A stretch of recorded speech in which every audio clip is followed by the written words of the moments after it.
All right, cool. Let's get started, guys. So my name is Gaurav. For those of you who don't know me, I'm currently here in England, United Kingdom, and appreciate you guys for hopping on. So today we're gonna go over a psychology call, trading psychology. Not so much of a method or a strategic call, simply because there's a lot of resources out there that already do those things. You can plug into books, you can plug into videos, you can plug into so many courses, but there's not many courses or resources out there that can help you tap into a trader's mindset.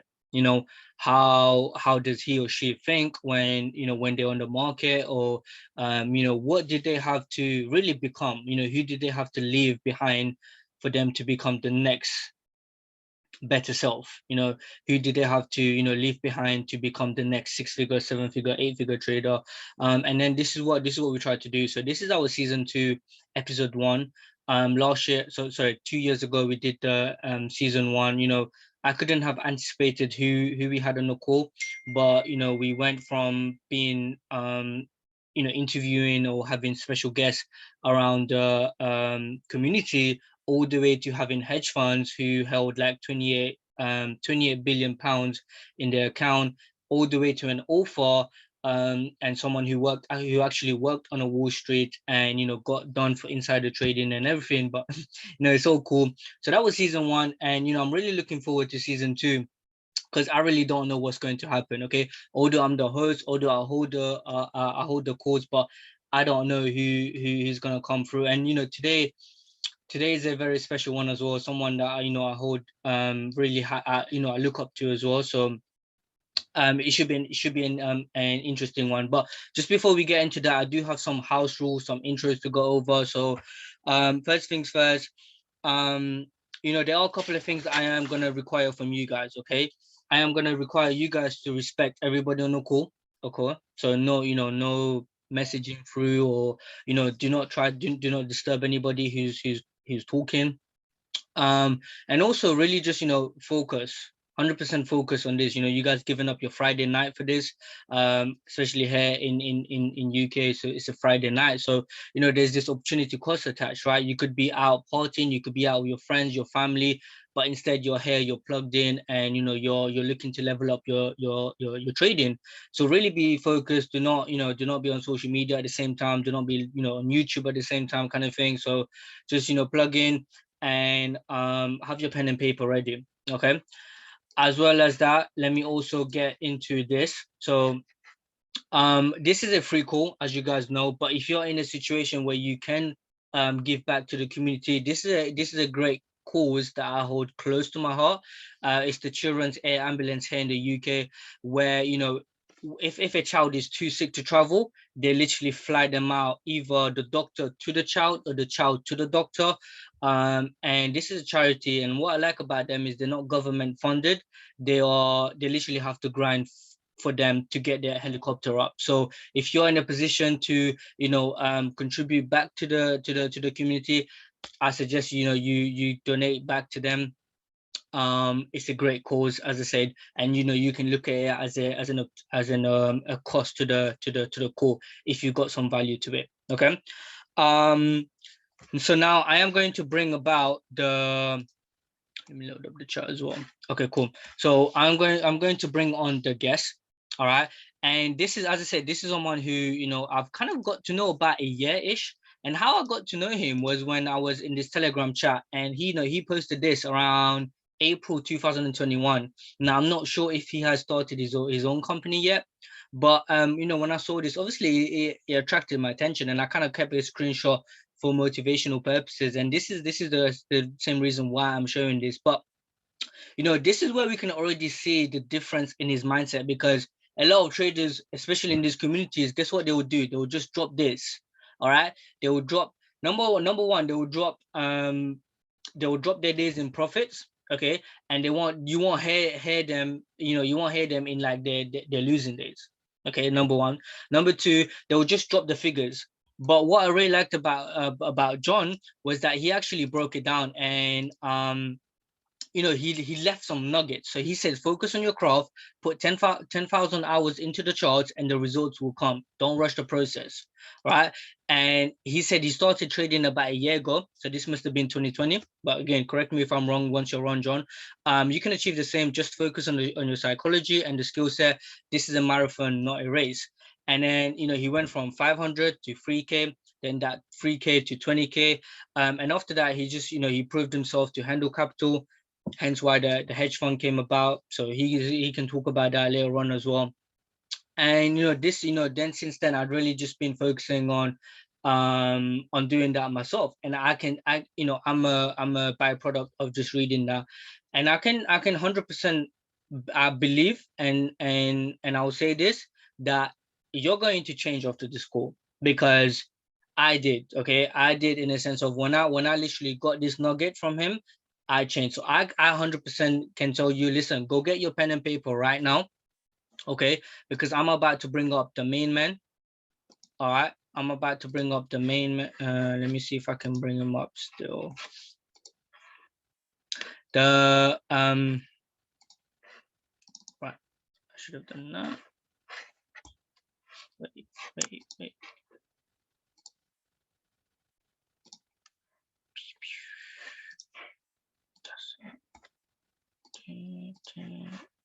Okay, cool. So the guest I have today, his name is John. As you guys have seen from the flyer, he's someone that, as you guys already, is a 7-figure trader. He also trades a 400K plus trading account for FTMO. But what's more interesting with this special guest is, he will talk through how he went from being in the US Navy, okay, so having a 9 to 5 really, to being a full-time trader. But he also went from a student to a mentor. Okay, he done that full cycle. But not only did he stop there, but he actually helped other people along the way. So he went on being a student to a mentor to having over 50 plus people and growing as his students following his path. So let me just make you host, bro, and you can take it away. Stop sharing. So can you hear me? Yeah. Hey, how's it going, man? It's good, man. It's good. Yourself? Oh, not too bad. Not too bad. Just came back from getting a haircut real quick, and then now just chilling. So yeah, yes, sir. How you been, man? So so before you get started in your trading journey, right? Talk to us about who you are, what you've been doing, and are you what does your normal day-to-day look like right now before you do get into your trading, in terms of how you got started and to where you are now? Give us a picture of who is John Miller, right? yeah. Okay. Well, I'm 28. Well, I'll be 28 in like 2 weeks. I originally I started after I graduated high school. I had a full ride scholarship to go to Ohio State University. I was going to go in for medical chemical engineering. I was going to walk onto the wrestling team, do marching band and all that stuff. I'm a huge nerd at the end of the day. So if anybody knows, and I found out about the military and I just really piqued my interest.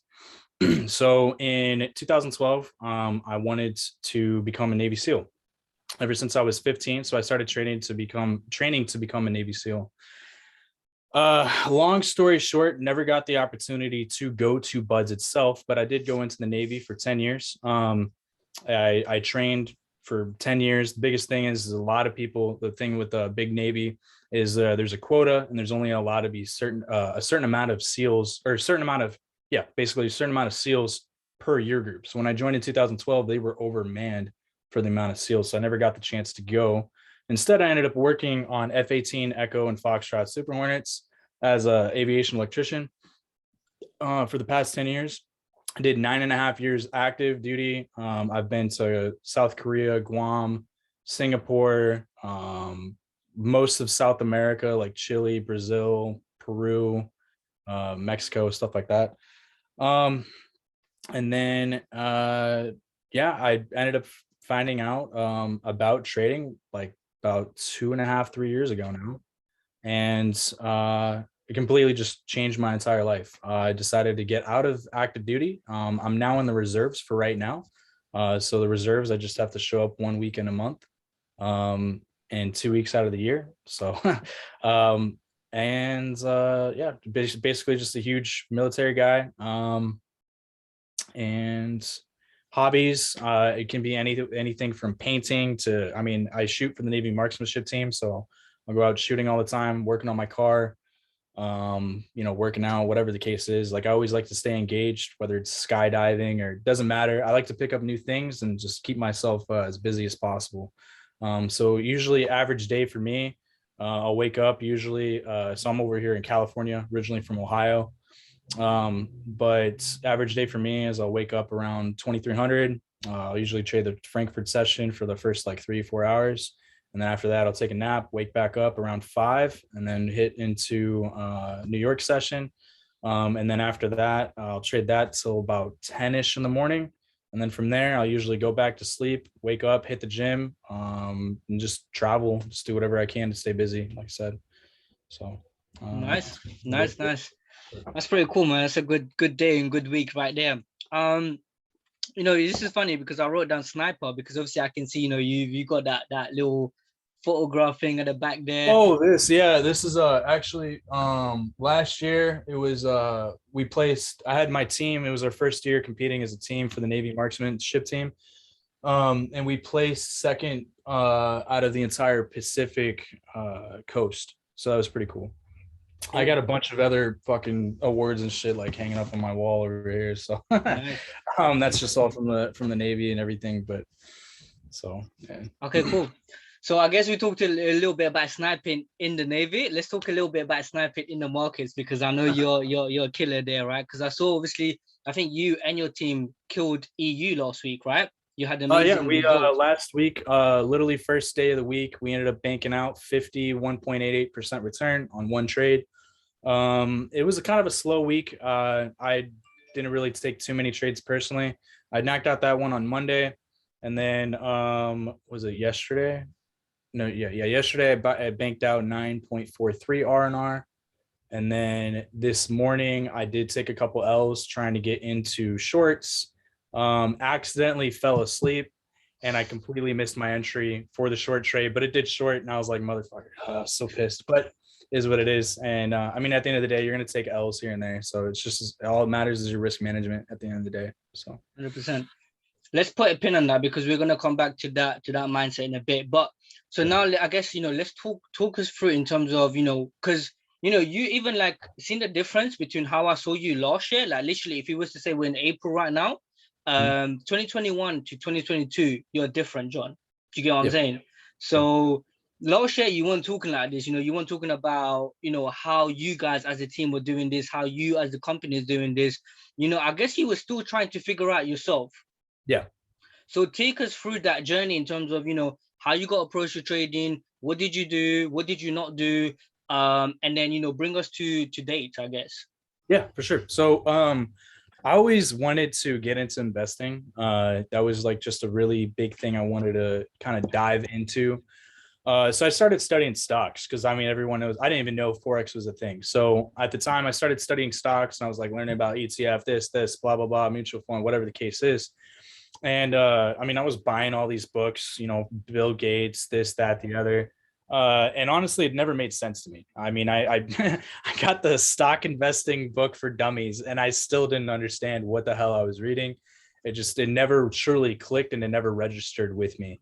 But it was something I always wanted to dive into. So I started studying for about 2 years while I was in the Navy because I wanted the Navy. You don't get paid a whole lot. I mean, you're making at my rank, I'm making average 4 to 5K a month. So I wanted something to kind of, you obviously like diversify, put my like not just have all my eggs in one basket. Since it didn't make sense, I don't know. I just kind of not really gave up on it. But it was back in 2018. I was at work and one of my buddies came up to me and he's like, "Hey man, I turned $500 into 25K in a year." And I was like, "Yo, that sounds really scammy. What are you talking about? What is it?" And he's like, "It's Forex." And I was like, "What the hell is Forex?" He explained everything, the whole process and everything like that. And I immediately just dove right in and things just started clicking left and right. I ended up immediately taking, obviously everybody starts off, they started researching on the internet, which is the worst place to start. But I started looking up on like babypips.com, like just, what's a pip? What's this? What's that? And it made a lot more sense than it did with the stock market. From there, I ended up reaching out to Ali LayFX on Instagram, or Forex with Ali, whichever one. And I ended up reaching out to her. She owns the company Cloud9 Forex. And I started off with her course. I figured I needed a really good mentor. And the problem with the internet is you can read a million different things. And at the end of the day, if the statistics are 90 to 97% of traders are unsuccessful, then why would I follow whatever's on the internet? Why not take a course? So I took the course, ended up turning $500 into 3K, like pretty quick. I was really surprised. It was, I immediately just fell in love with the charts, just because as my job in the Navy, our job is to get aircraft up in the air constantly. So like as an electrician, you can have any sort of gripe, right? Like you could have a wire that's causing like an engine fail or something like that. And then you could have the same gripe 2 months later, and it's not going to be a wire. It could be like the transformer to the engine or whatever the case is. That's why the engine's not starting. So at the end of the day, I like to look at trading as if it's a puzzle, and it's your job to basically put all the pieces together. And so that's kind of one reason why I fell in love with the charts, was just, I mean, it's a new scenario every single day. I mean, obviously everything's moving, and you have to think rapidly to make decisions on whatever the case is. So start off with her. And then after that, about 3-4 months in the journey, I was doing okay. Like I thought I was pretty proud of myself for turning 500 to 3K. It took me a few months to get there. And I mean, that's quite an accomplishment at the end of the day. Like that's what everyone wants to do, is obviously make money. But I wasn't satisfied. I guess I was like, I want to be more accurate on the charts. I want to, and if I can, increase the amount of return on investment. So started scrolling through Instagram, and of all places, I ended up stumbling into I Trade Money. So Josh Pleshtiev. And I ended up taking him on as my next mentor. I ended up becoming a Zero to Hero student for an entire year. So at the time, it was 50K to get into the course.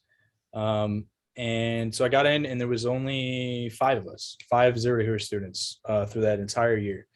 And he ended up teaching me, I mean, I can even play a recording of one of our first lessons. I think that'd be really, really good for everybody to hear here.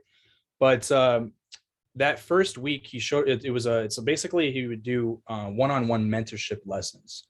And this is where I started realizing that mentorship is 10 times better than just going through a course, because at the end of the day, everybody learns differently. Okay. So maybe you're more of a hands-on person, and the next guy, you could just quickly show him like 5 minutes of stuff and it automatically clicks.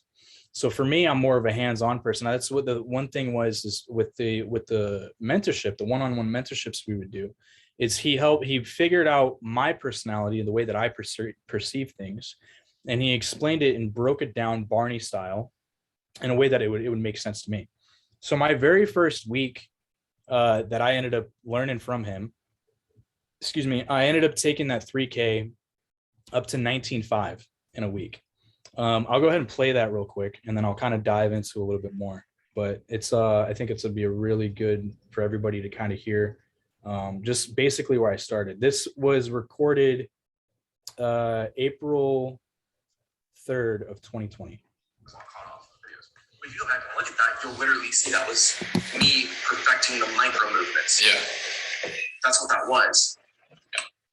And nobody knows what it is except for you now. Yeah. Right? You and the Zero to Hero students in Walton. Obviously I cut that stuff off for reasons. I cut the time frame off, I cut the MA values, everything I cut off. Yeah. I didn't want people to know what it was. Makes sense. Yeah. And the caption was, I wonder what Santa's bringing for Christmas this year. I remember that.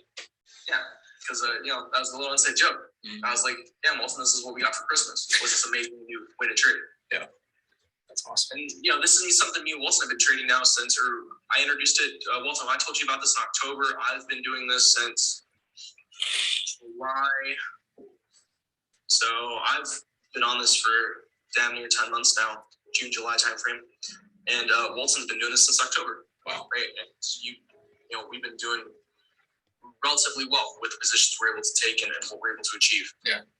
So that's honestly, this is the goal. I want to master trading. I got a year and a half left on my contract and for the military, and you'll be fine. Yeah. So like realistically, you don't have to tell me the exact number. Yeah. What was your account balance before last week? Before last week, I was sitting at about 3,000 or so. What was your account balance in the trading account after last week? As of like Friday. I'm sitting at 17. So. And that was, you had a withdrawal too, right? Yeah. Yeah. So what was it before the withdrawal? Before the withdrawal, it was sitting at, because I had a 2,000 withdrawal. It was like 19,503 or something weird. So. Well, yeah. So you turned an account from $3,000 to 19,500 in a week? Yeah. On the macro. Yeah. Yeah, so, because I saw gold and then I saw a GA opportunity. No reason that you're not going to be making $250,000 within 6 months now. Jesus. So when you get there, you've read the books, you've read the psychology books. I hope you're able to distinguish that. When you're making the money, man, it's a form of energy. Yeah. Don't do dumb shit with it like I did. Oh, that's right. Crazy. Yeah. I used to go to the clubs every night. I would spend 10, 15 grand a night on champagne. Yeah. I'll tell you right now, the only thing I want to do is first off, I want to get a MacBook.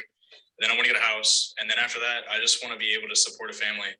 You get all of that. That's it. All that. Like, I don't care about the fancy bullshit fucking Lambo. Like, I don't care. I just really want to be able to support a family. And if I could be a stay-at-home dad, like, and just trade, shit. John, let me tell you a secret, man. Mm-hmm. I said the same thing before you did, or what you literally said. Like, I don't care about the cars and the watches and stuff. Yeah. You're going to get to a point where it's a phase. You're going to go through it, accept it, just understand and realize when you're going through it. Mm-hmm. Have your fun. Don't obviously do it crazy and lose sight of what's important. Yeah. For me, like, once I can tell you, my trading has exponentially improved in the last year or two because I quit going out. I used to legit. We'll take to my Instagram handle used to be Rich Dilf. The reason for that was I wasn't old enough to get into clubs, so that was my Instagram handle. So they would think I was older. Yeah. I was making decent money trading beforehand. Don't get me wrong. I made a lot of money trading, and then it's exponentially gone over more than I could ever imagine now because of the ability and the new skill sets. Yeah. Don't lose sight of what's important. Definitely. You get to the point where you're making like, dude, like I said, I made damn near $3 million in 2 weeks. Wow. Right. And for me, that wasn't even like, I didn't even celebrate. For me, that was like, okay, cool. I'm going to do the Zero to Hero challenge this year. This is enough to like pay my bills. Yeah. And my living and all the dumb shit that I do. Makes sense. A little background on him is he's a hedge fund manager. I believe his current capital is around 292 million in client assets. But the thing that kind of caught me onto him was when I reached out to him on Instagram, where I started following him for about 2 months. And this guy would post on his story, he'd be like, oh, gold's going to hit this number at this exact time. And he'd put a countdown on his stories. And literally at that time, gold literally hit that number. And I was like, dude, what are you doing, bro? Like, there's no way you're sitting here predicting this shit. And he kept going, and this went on for about a month, and I was just bugging this dude. If you ask him today, he's like, dude, you asked me so many fucking questions, and I was like, dude, just sign up for an hour with me. And at the time, an hour was $2,000 an hour, and I was like, dude, who wants to spend? What am I going to learn in an hour with you? It was just like, and with being in the Navy, I mean, that's a lot of money. That's half my month's salary. And I was like, I don't know, man. Just, it seems too good to be true, whatever the case is. Well, he just kept doing this for a month, and I was like, you know what? I'm just going to go ahead and just dive into it. Literally, took on the Zero to Hero mentorship. I was able to like make payments and stuff like that. During the process of the Zero to Hero mentorship, he'll actually give you some of his trades that he's taken, kind of like signals, I guess, to basically make up for the amount.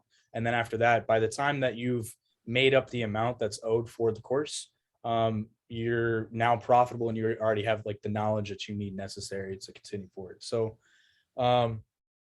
that's who I started with Ali, and then I moved over to Josh. And then the other benefit too was, I always preach 10,000 hours behind charts. I mean, anybody can jump in the market and make money. If anybody has read Mark Douglas, it's not hard to make money in the markets. It really isn't.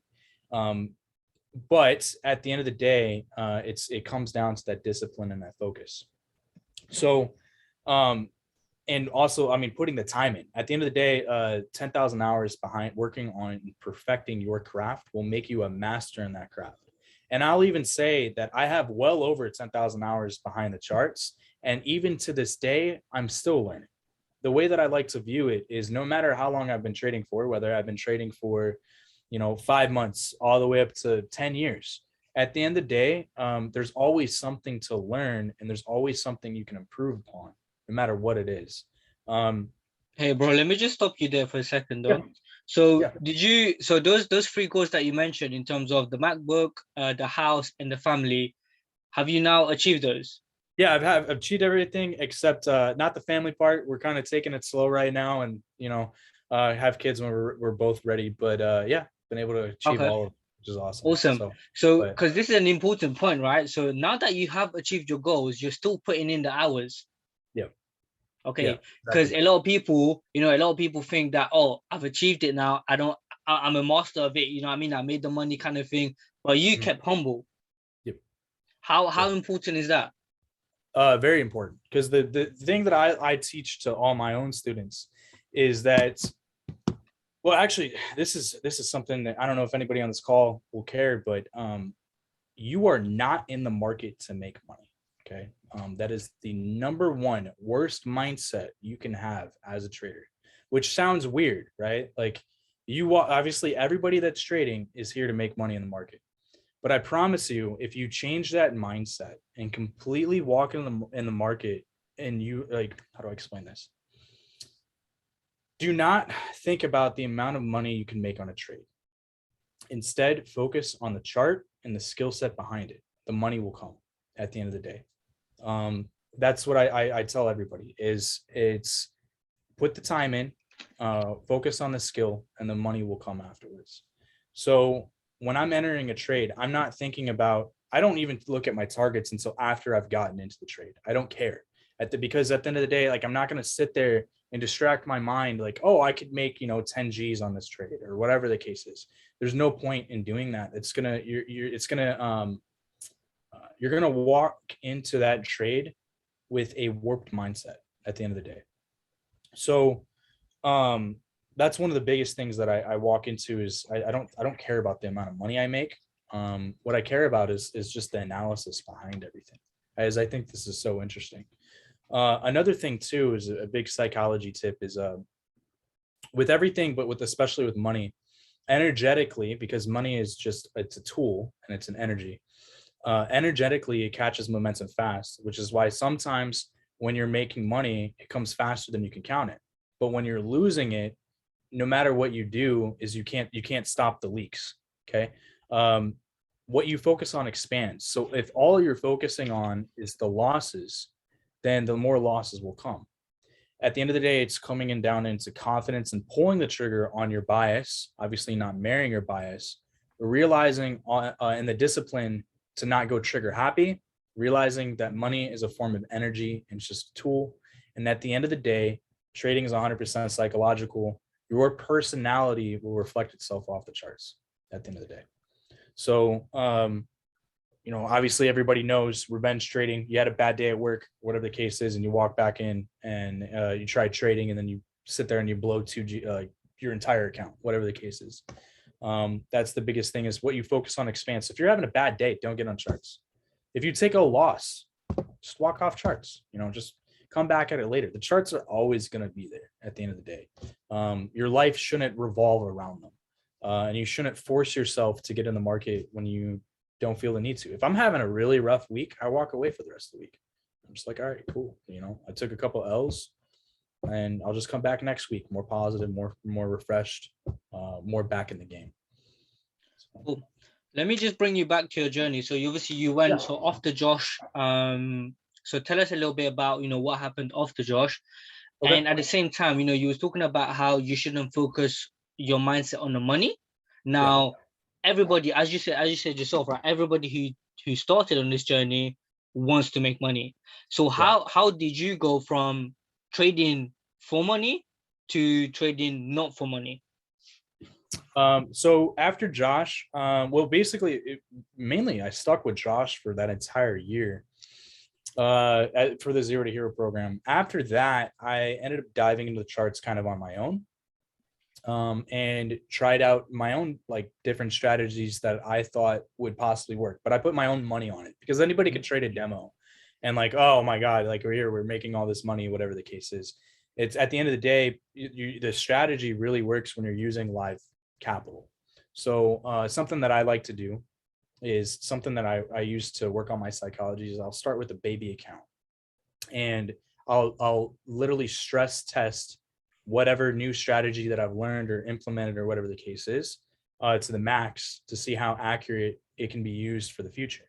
And if it doesn't work, then it doesn't work. But recently I did one back in September. I took $143 into 6K in 5 days. Yeah. I can pull up the charts and I can walk everybody through how I took those trades and what all happened for that. But mainly stress test it.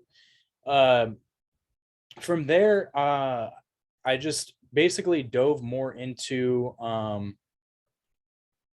just adapting the charts to me. So one thing I can tell you is like, for me personally, some people are fucking amazing on scalping. You know, there's a guy by Dread Pirate on YouTube. You look him up. He only traded USD JPY, and all he did was scalp. And I think the video was at the end of a month, he had 200 some trades and not a single loss. And all he did was scalp, and he made, I don't know, I can't remember what the number was. I don't want to be wrong on it. I want to say it was 100 grand. And he started off pretty low. But I mean, people can look him up. I personally, I can't scalp. So that automatically reflected itself on the charts. Every time I try to take a scalp trade, I always somehow lose. At the end of the day, it doesn't fit my psyche. My psyche is I'm a huge swing trader and I'm an intraday trader. So that's what works best for me. You know, some people are better at swinging. Some people are better at intraday. Some people, like I said, they kill it when it comes to scalping. Some people understand the market in support and resistance.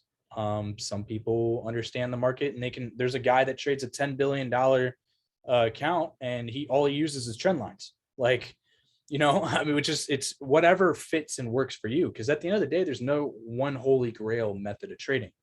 So I worked on that myself for a few months to a year. I still do it to this day. After that, I ended up jumping into some other courses like WWA. I ended up jumping into, I tried out Phantom, didn't like it. Wasn't really my cup of tea. Try to look into smart money concepts.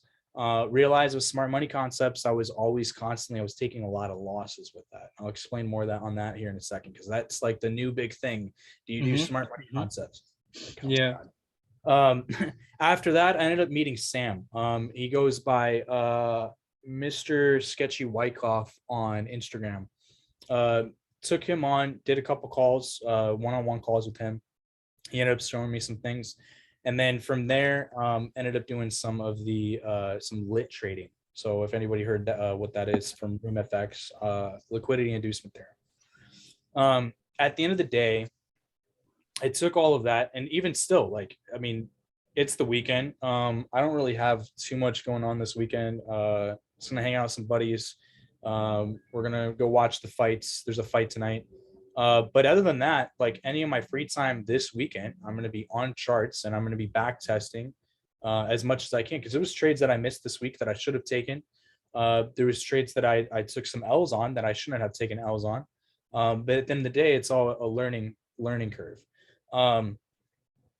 So, and that's basically who my journey starting was from just starting off with Ali and where I am today, about, you know, 4 years now. So, but the other thing is too, and this is something else that I always tell my students, I actually have this posted in my psychology channel, is that there's so many groups, mentors and gurus out there. However, what many don't realize is that there's countless ways to execute a position. Okay. At the end of the day, somebody might have seen it as support and resistance. I personally don't believe in support and resistance, but if it works for you, it works for you. You know, it stems into your trading plan. Every trader has a different psychological makeup, and every trader has a different perspective, personality, or bias. You have to work on your psychology and adapt it to who you are. Back test, place the hours in the charts, 10,000 hours, like I always say, and perfecting your craft, and it'll pay off. It might be sleepless nights, but honestly, it's all psych at the end of the day. And at the end, you're not only learning yourself on the charts, but you're learning more about yourself and who you are and what your personality is. So when you said that I'm a kind of a different person from last year, I'm still, you know, finding out even more things about myself that I never would have realized, you know. Simple things like, you know, swing trader, but you're not an intraday trader, or maybe you like to risk 1% instead of 2%, or maybe you like to trade this session versus the other session. At the end of the day, simple things will all add up to who you are defined to be on the charts. And the other thing that I like to look at it is, like I said, is no matter if I've been trading for, you know, 2 months, 10 years, at the end of the day, I'm always a student. So don't, like, just because you might be making all this absurd amount of cash, or whatever the case is, like, the biggest thing that it comes down to is you're never going to know everything 100%, you know. Even professionals, you know, like professionals, you know, working on Wall Street, they don't know for 100% certainty that a position is going to go this way or the other. You know, at the end of the day, they're adding up as many confluences and as many confirmations as they possibly can to execute their own trade. Obviously, they might have some insider trading or whatever the case knowledge behind them, but at the end of the day, the market is an entire, you're playing the game of probabilities. And I think that's one of the biggest things I can stress to everybody is don't focus on the amount of money. Anybody can take an account, like I said, 143 to 6K in 5 days. Anybody can do that. I've had some of my own students do that. I've seen a crazy returns on other people as well, you know. But it all comes down to, you know, putting that time in. And, you know, the psychology books that I always like to recommend to everybody is Trading Beyond the Matrix. Really good psych book. After that, Outwitting the Devil. Really good book. From there, I usually tell students to read the Kabbalion. Read that about 3 to 4 times until it clicks. And then from there, Becoming Supernatural. It's really big into meditation. And then the last one is The Light of Egypt, Volume 1 and 2, Hermetica, and USA. And I have all my students start on that. And notice there's only one trading book in that entire thing, and it's Trading Beyond the Matrix. But if you actually read that book, if anyone's here has read it, there's not really anything trading related in it other than position sizing. Realistically, it's focusing on the mindset of what it is to be a trader. Dr. Van Tharp, really amazing writer. At the end of the day, I have my students all focus on psych, because if you can get your psych correct, then your trading will basically follow suit. I don't know if that makes any sense. 100%. No, I agree. And I think it was just today I shared a quote, and it was this: most traders, like, you know, like what you said yourself in the psychology section. So most traders are destroyed by their mindset. They have an edge, but they don't execute. They have a plan, but they break rules. They have a goal, but they gave up at the first failure. Master your mindset and success will follow. So it's literally sums up what you said, which makes total sense, right? I kind of got a 3-part question, but it all comes down to one question. Okay. So now that you're seeing the money, now that you're seeing the success, not just within yourself, but, you know, duplication after yourself, let me ask you, you know, to you now, what is money? You know, because if I was to ask John 5 years ago, he was still in the Navy, he was still trying to, you know, work 9 to 5. Money was like a big thing. You know, money was everything. You know, you had to make money for you to live on. But now that you're making money from a press of couple of buttons, what is money to you? Number one. Number two, you know, earlier on at the start of the call, you were talking about how you got a little bit off track with the missed trade, and also with your losses.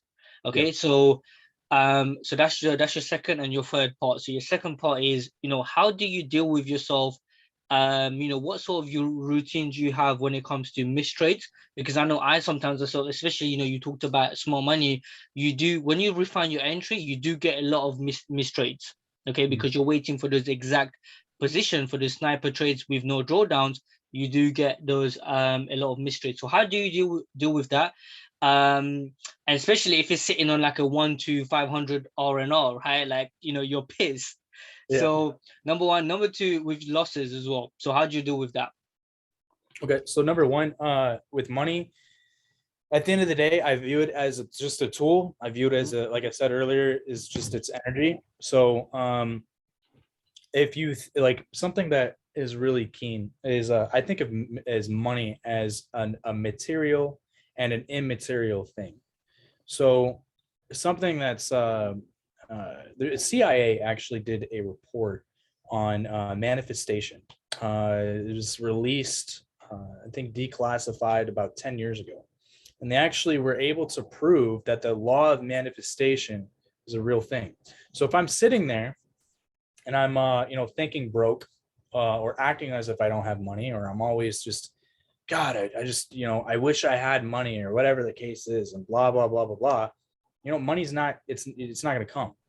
At the end of the day, I think of it's kind of like an attraction. If I act as if I have money, even though I know that realistically I might not have it, but if I program my brain to think, I'm living it up, right? I'm living up the millionaire lifestyle, or whatever you want to call it. Money will start to attract within your life. And at the end of the day, it just opens more opportunities. I could sit here and have millions of dollars, but at the end of the day, it's what you do with that. So, like I said, one of the biggest things for me is when I have a family someday, I want to make sure that they're all set. Because when I grew up poor. I mean, I grew up in the ghetto.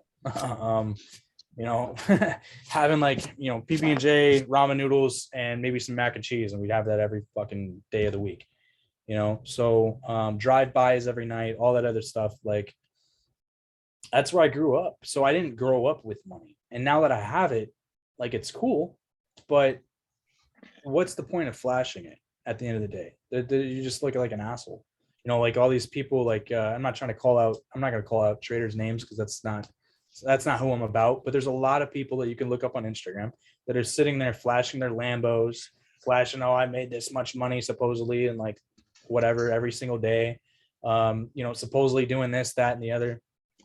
Realistically, they're just making money off their courses. Like, that's, they don't know how to trade.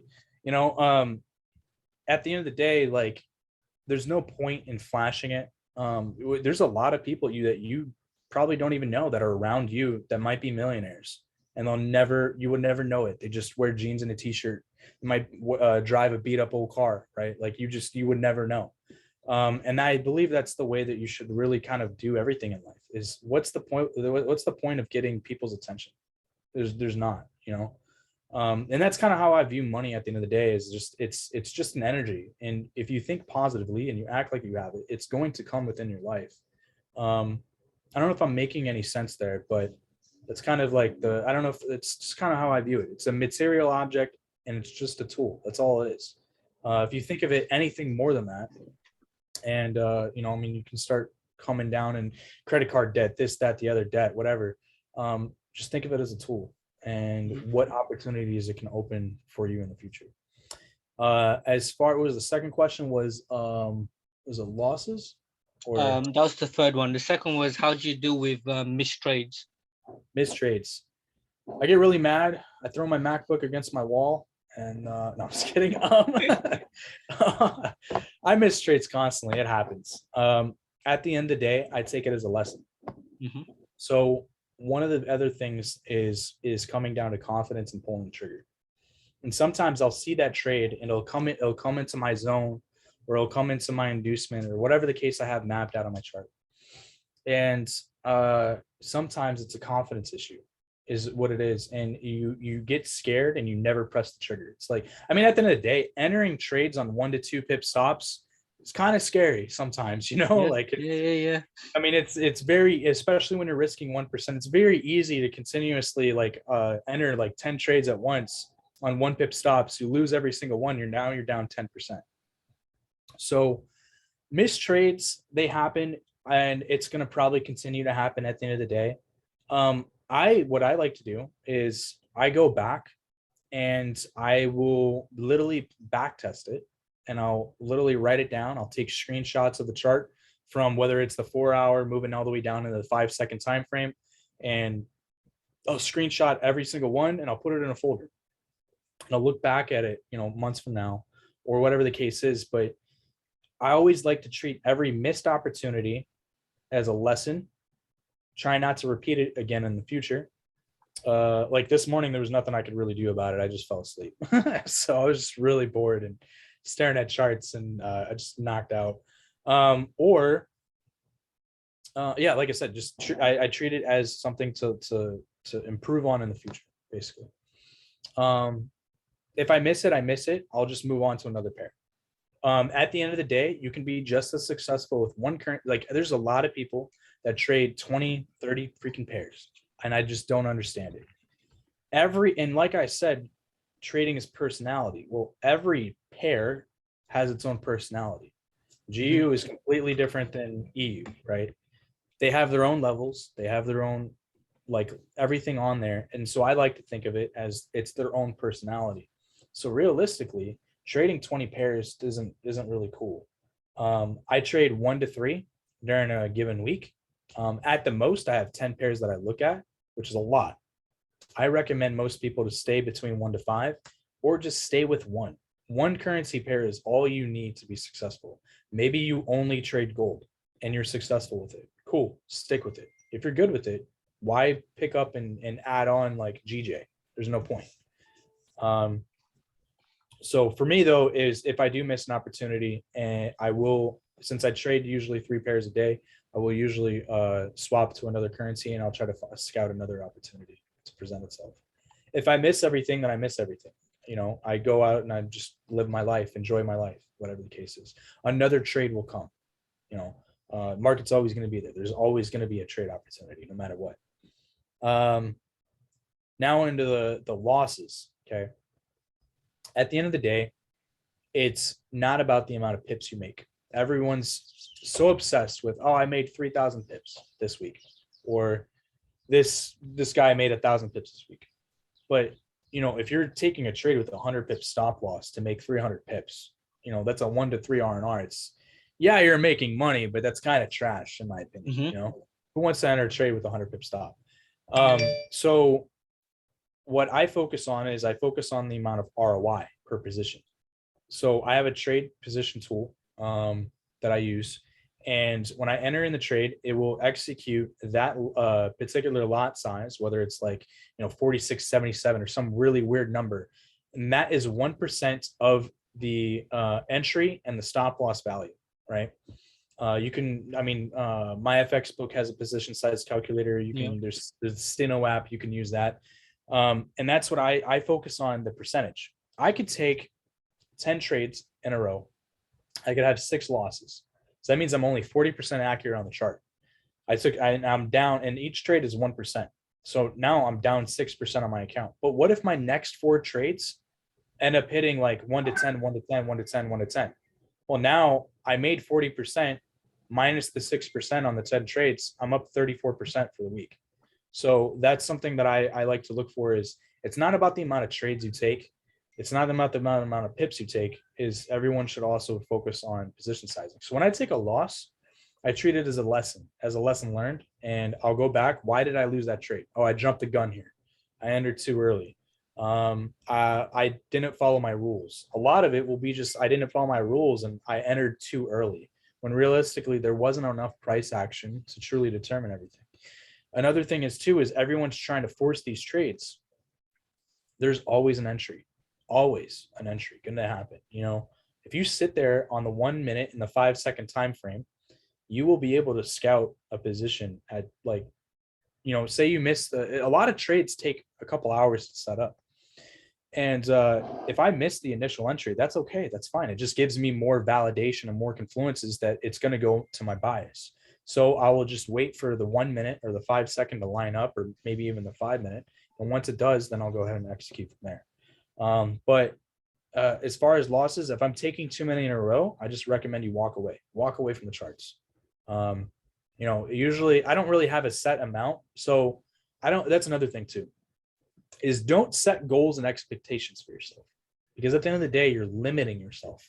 If you walk in every week and you're like, I have to win 10 trades this week, or I have to make 100% ROI this week, or I have to make 10 grand this week, you're limiting yourself. So I walk in, I don't care. I don't care about anything. All I care about is in the moment, in the here and now. And then at the end of the week, I'll tally it up. I've had back in October, we had a 400+% week. I didn't expect it to be a 400% week. The week before that, I think we only hit like maybe 50% return. So you always focus on the here and now, and don't force yourself to have a certain amount. Like, that's another thing. Some of my students, I have one student in particular, he'll take 2 trades and then he'll walk away for the day. And I'm like, I mean, it's not a bad thing, but then his bias is like 95% right. Like almost every single time he'll be like, oh, it's going to short, it's going to hit this number. But then he'll like take 2 losses getting into the trade or something like that, and he walks away. I'm like, dude, why? Like, at the end of the day, you're I understand the rules behind it, but you're limiting yourself. Like, for instance, the EU trade that I took this week that made 51%. I took 2 losses before getting into that trade. The first loss, I lost 1.3 pips. The second trade, I lost 2 pips. And then the third trade, it finally hit. You know, we were able to take the trade on, I think it was a 1.6 pip stop or something crazy, and then price shorted, and we ended up making 51% return. So like, that's another thing, is like, if you're like, don't marry your bias. Always I like to say, be like water, like really fluid, long, short, whatever the case, bias. But just don't force yourself. Like, I knew, like, I was completely content taking those 2 L's before getting into that trade, and that was fine. Today, when I was awake, I took a couple losses. I took 2 1-pip losses that I was trying to enter in on a 5-second time frame, kind of being stupid, not really paying attention to the price action. That was my own fault. Lost 2%, which, I mean, doesn't really matter to me. I'm still up 60% for the week. So sorry, my phone's going off. I get tons of people. And then by the time it hit the final area I wanted to end the trade, I fell asleep. And that is what it is. You know, it's okay. I just walk away and be content, be happy with what I've got. So another thing is too, is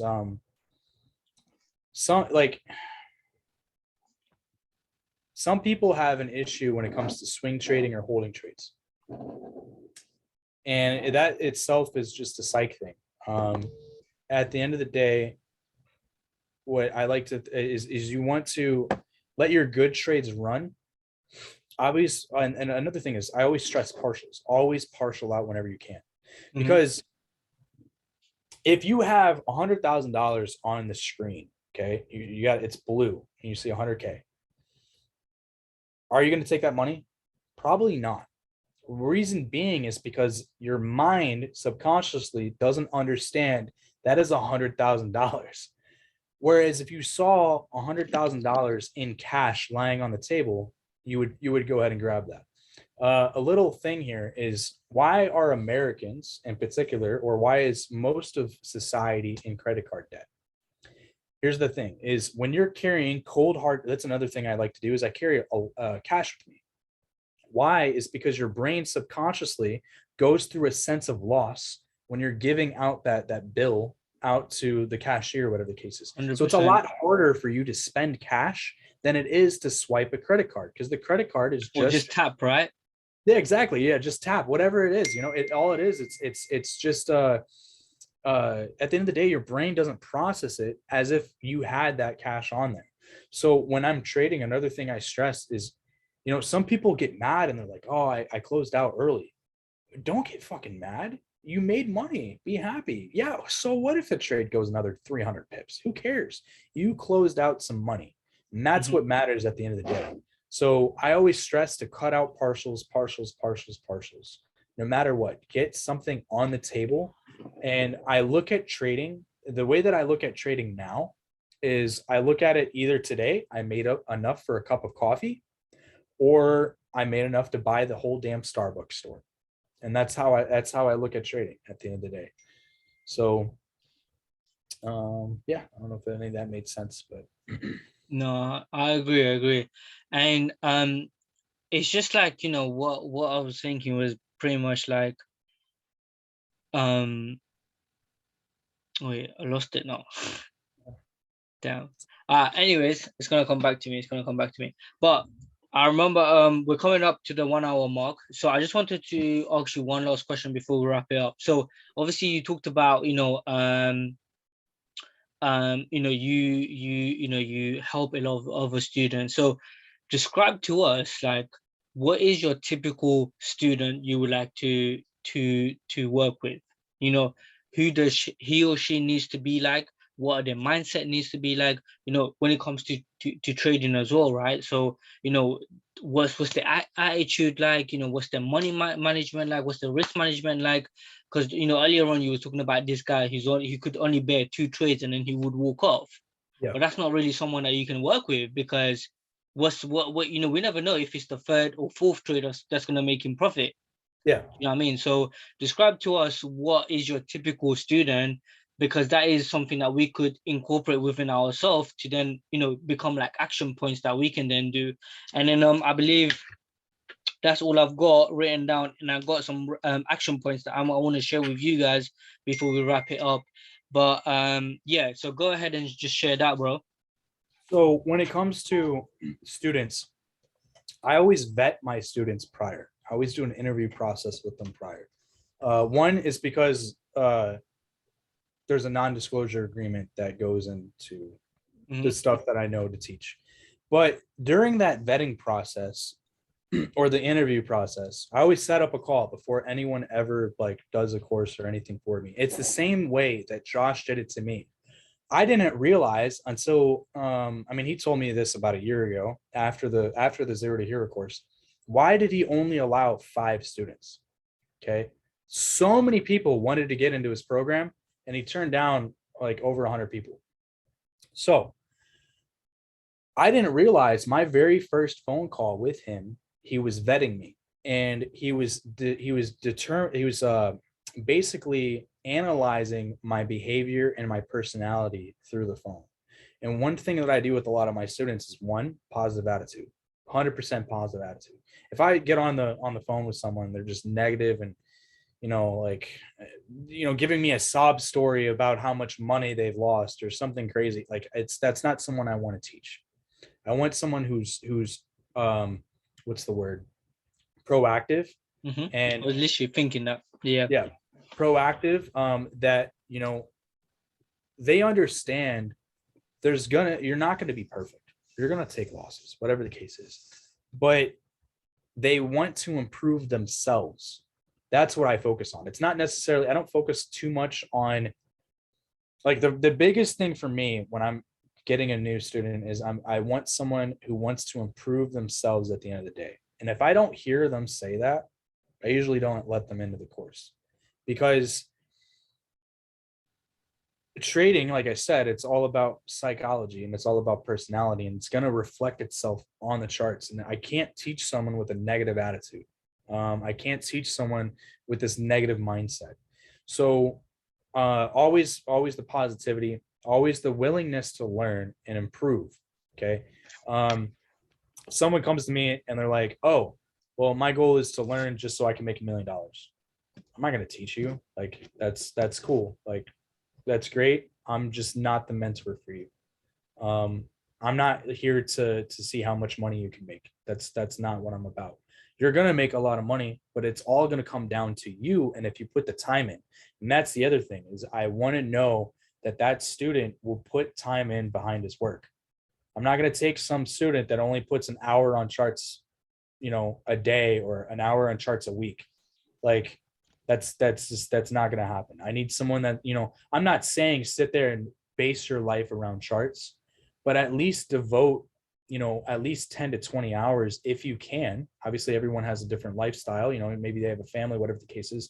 At least try to get up to 10 to 20 hours in a week. And I promise you, your trading is going to reflect that, and it's going to improve from the amount of chart time you have. Once you get that chart time down, like I said, I already have 10,000 hours of charts behind me, but I still put that time in. And that's the other thing is basically seeing if their personality is going to go ahead and continuously put that time in to improve. Yeah, the other points are just basically, are they arrogant? Are they cocky? I just want someone positive and just a huge willingness to improve themselves and a willingness to learn. So. Awesome. All right, guys. So as I said, we're all coming up to we're past 1 hour now. So, I mean, if you guys know how busy John is, you guys would understand, right? But this guy is busy to get a hold of. So, John, 100%, I appreciate you for hopping on. You've been sharing some amazing nuggets. Definitely, I can 100% say a lot of people are going to change after this call, myself included. So, guys, put in 111 just to show your gratitude to John here, who's been, giving his time. Is there anything that you wanted to just lastly share or put across, bro? I'm trying to think. Biggest thing is just don't compare yourself to others, right? Like that's the biggest thing. You can see all these traders on Instagram. I don't follow many traders. There's very few traders that I follow on Instagram. I don't care about what they, everyone, like, some trader might have taken a 1 to 100 R&R. That's awesome. Congratulate them, but don't sit there and force yourself to be that person, right? Maybe that doesn't fit your personality. At the end of the day, I'm huge on daily quotes. I always post some sort of quote on Instagram. I'm really big about positivity, keeping a positive mind as much as possible. And that's all I can really basically say is put the time in, keep a very positive mind as much as you possibly can, especially in today's society. I mean, it's today's society is pretty fucked up, but trying to keep that positive attitude, and like I said, if you've been trading for 10 years, try to find what you can improve on. There's always something to improve on. And that's pretty much it, really. I don't really know what else to say. I mean, there's a lot I could say, but I don't want to take up too much time. I just I appreciate all you guys. I really do. And if anything I said hit you and rendered in any sort of way, that's awesome. If it didn't, that's okay too. Like I said, everyone's different. So I agree. 100% agree with that. As I said, I am going to attach. So currently, so John, what I'm going to do is once I wrap this up and put it on YouTube, I will send it so you can put it on the resources tab. Then, your guys can have access to it as well. And in the meantime, if you would like to have, some sort of mentorship with John, I think you've got this 40% off till the 1st of April, isn't it?